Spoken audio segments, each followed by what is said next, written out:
Thank you very much, Mr. President, Excellencies, ladies and gentlemen.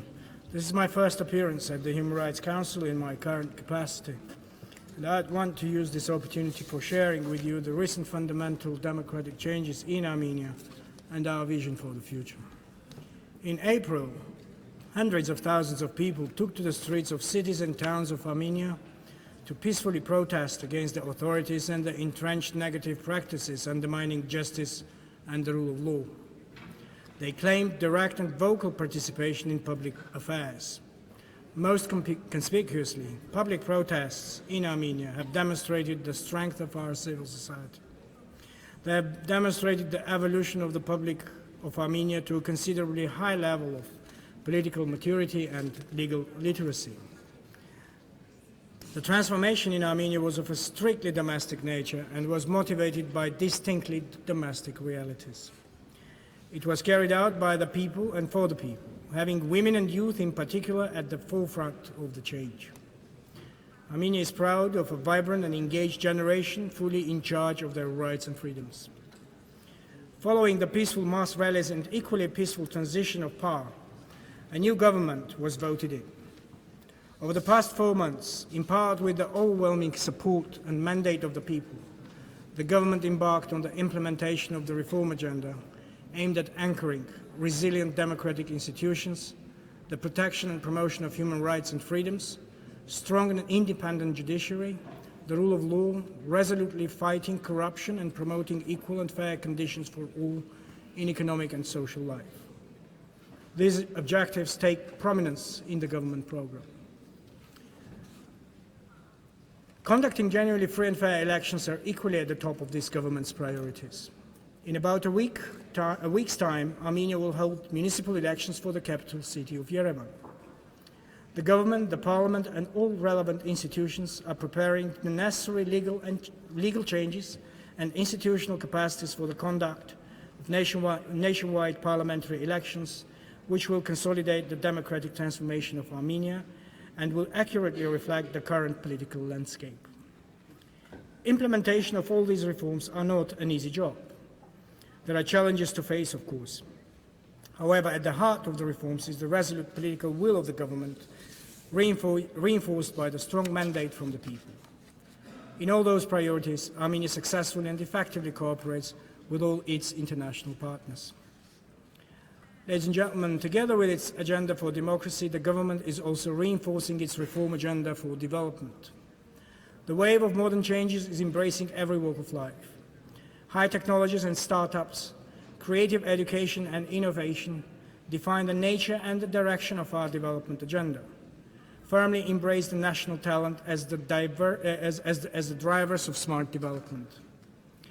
Conducive environment for innovation, creative thinking and the use of technologies is amongst the strategic priorities of the government.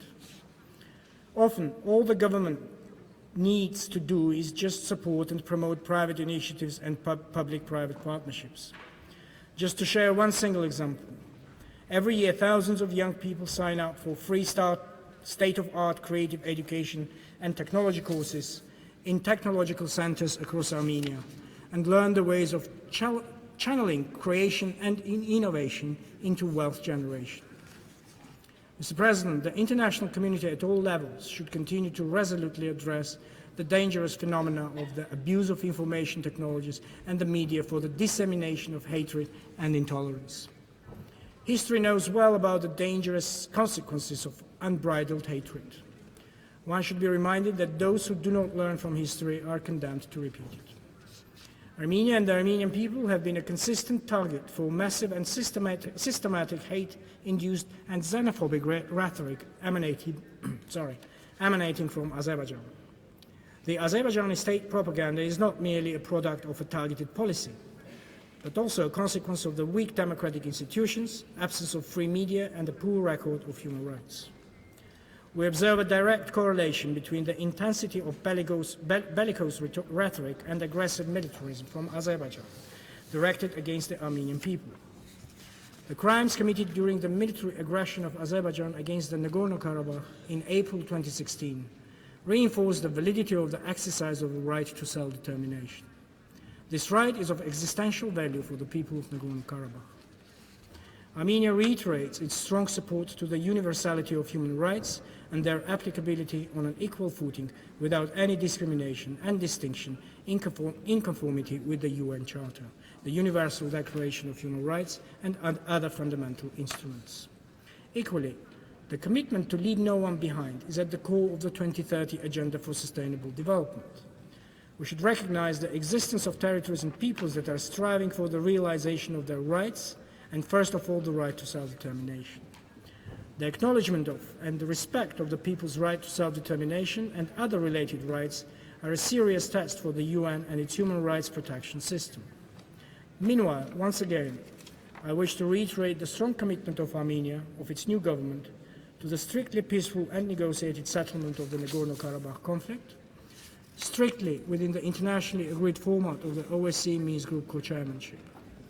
Armenia reiterates the importance of establishing and promoting an environment conducive to peace.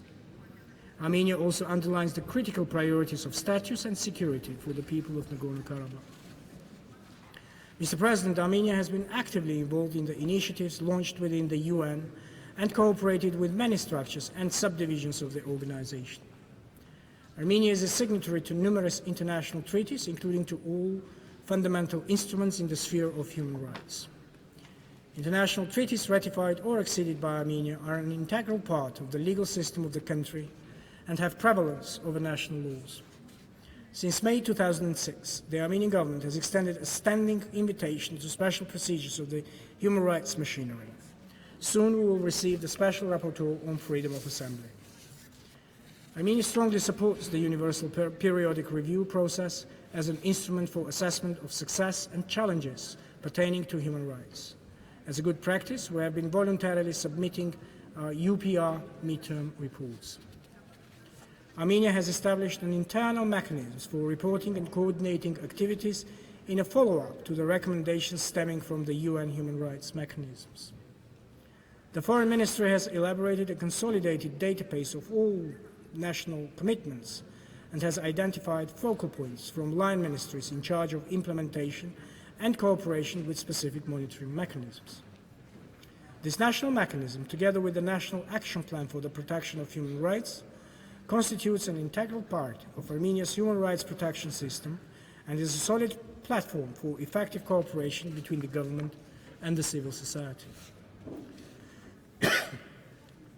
Armenia continues the practice of preparing periodic reports for submission to different UN treaty bodies with the active participation of NGOs through broad public consultations. The latest public discussion on the draft report on the implementation of provisions of the International Covenant on Civil and Political Rights was organized at the beginning of August. In conclusion, Mr. President, I would like to stress that in a relatively short period of time, the new government of Armenia has managed to considerably advance the democratic reforms in a comprehensive and irreversible manner.